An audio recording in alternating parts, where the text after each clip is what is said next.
ఇవ్వటం, వాళ్ళు వేసిన విద్యుత్ ఛార్జీలకు మీద వాళ్ళే క్వశ్చన్లు వేయటం, ప్రజలను తప్పుదోవ పెట్టే పరిస్థితి తీసుకొస్తా ఉన్నారు.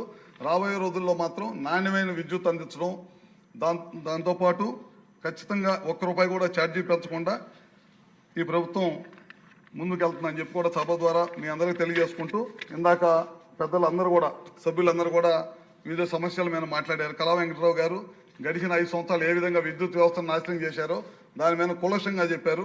అవి కూడా వాస్తవాలని చెప్తున్నాను. అదేవిధంగా పత్తిపాటి పుల్లారావు గారు మాట్లాడుతూ టెక్స్టైల్ రంగం పూర్తిగా నిర్వీర్యం అయిపోతుంది, దాని మీద 2 లక్షల మంది పైన ఆధారపడి ఉన్నారు, వాటిని ఆదుకోవాలని చెప్పడం జరిగింది. ముఖ్యమంత్రి గారి దృష్టి కూడా ఇక్కడే ఉన్నారు కాబట్టి ఖచ్చితంగా వాటి మీద కూడా ప్రత్యేకమైన దృష్టి పెట్టి దాన్ని కూడా ముందుకు తీసుకెళ్తాం. అదేవిధంగా గడిచిన 5 సంవత్సరాల్లో లిఫ్ట్లకు సంబంధించిన మోటార్లు కానీ లేకపోతే కరెంట్ ట్రాన్స్ఫారాలు కానీ సంస్కరణ తీసుకొచ్చాం. అప్పుడే మీరు చూస్తే 3గా డివైడ్ చేశాం. Distribution company, generation company, transmission committee, ఇంకొక పక్కన ఇవన్నీ రెగ్యులేట్ చేయడానికి రెగ్యులేటరీ కమిషన్ సెటప్ చేశాం. అక్కడి నుంచి అధ్యక్ష మీరు చూసినప్పుడు ఎనర్జీ ఆడిటింగ్, అంతవరకు కరెంటు ఎక్కడికి అమ్ముతున్నారు, ఎంతమంది దొంగతనం చేస్తున్నారు, ఏమవుతుందో తెలియని పరిస్థితి నుంచి ఎనర్జీ ఆడిటింగ్ తీసుకొచ్చాం. ఆడిటింగ్ తీసుకొచ్చి ఫస్ట్ టైం దేశంలో 2003-04కి 23% ట్రాన్స్మిషన్ అండ్ కమర్షియల్ లాస్ అని ఎస్టాబ్లిష్ చేసిన మొట్టమొదటి ప్రభుత్వం భారతదేశంలో ఆంధ్రప్రదేశ్ ప్రభుత్వం అని కూడా నేను మీకు తెలియజేస్తున్నాను. ఓసారి దిశ 35%, 23% తగ్గించాం. కరెంటు కొరతలుంటే పూర్తిగా కరెంటు కొరత లేకుండా ఎగ్జాక్ట్గా 2023-24కి కరెంటు కొరత లేని ఏకైక రాష్ట్రం భారతదేశం లేదంటే దానికి చిరునామాగా ఆంధ్రప్రదేశ్ తయారు చేసే పరిస్థితి వచ్చాం. దీనివల్ల చాలా లాభాలు వచ్చాయి, నాకు కూడా కొన్ని నష్టాలు వచ్చాయి.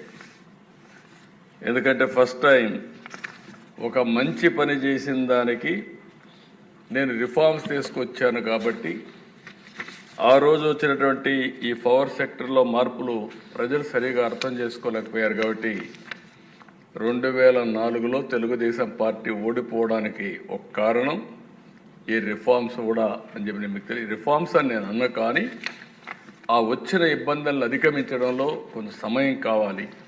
ఆ సమయం లేని దానివల్ల కొంత ఇబ్బంది పడ్డాం. ప్రతిపక్షాలు దాన్ని అడ్వాంటేజ్ తీసుకున్నారు.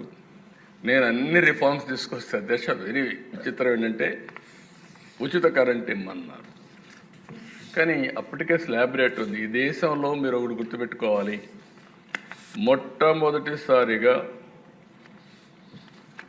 మామూలుగా యూనిట్ కిందనే వ్యవసాయానికి కరెంటు వసూలు చేసే పరిస్థితి నుంచి తెలుగుదేశం పార్టీ వచ్చిన తర్వాత మా నాయకుడు ఎన్టీఆర్ రామారావు గారు స్లాబ్ రేట్ ఇచ్చి రైతులను ఆదుకున్న పార్టీ మొట్టమొదటిసారిగా భారతదేశంలో ఆంధ్రప్రదేశ్ రాష్ట్రం ₹50 హెచ్పీకి పెట్టి అవన్నీ మాఫీ చేయమంటే చేయలేకపోయాం. నేను చేసిన రిఫార్మ్స్ ఉపయోగించుకొని మాఫీ చేస్తామని కాంగ్రెస్ పార్టీ అధికారంలోకి వచ్చింది. వస్తే వచ్చారు, ఏం చేశారని చూసిన తర్వాత చాలా భయంకరంగా మనం ఒకసారి చూస్తే 2004-14 సర్ప్లస్ కరెంట్ వచ్చింది, రిఫార్మ్స్ అమలైనాయి, అన్ని రంగాల్లో బ్రహ్మాండంగా జరిగింది. వాళ్ళు వచ్చిన 5 సంవత్సరాల్లో దగ్గర మీరు చూస్తే నేనున్నప్పుడు 90% ఇన్స్టాల్డ్ కెపాసిటీ పెంచాను, ప్రొడక్షన్ పెంచాను. 5,634 మెగావాట్ల నుంచి 10,695 మెగావాట్లకు పెంచాం. వీళ్ళొచ్చి 56% అంటే ఒక 5-6 వేల మెగావాట్లు పెంచారు.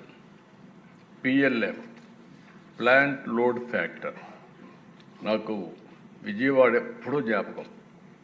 విజయవాడ పవర్ ప్లాంట్ ఎప్పుడు 95%. ఈవెన్ గవర్నమెంట్ ఆఫ్ ఇండియా కూడా ఏవి కూడా అంత ఎఫిషియెంట్గా పనిచేసిన సందర్భాలు లేవు. ప్రైవేట్ వాళ్ళు కూడా చేయలేదు. అంత ఎఫిషియెంట్గా పనిచేస్తే 86% PLF ప్లాంట్ లోడ్ ఫ్యాక్టర్ ఉంటే కాంగ్రెస్ వస్తానే అది 78%కి తగ్గిపోయే పరిస్థితి వచ్చింది.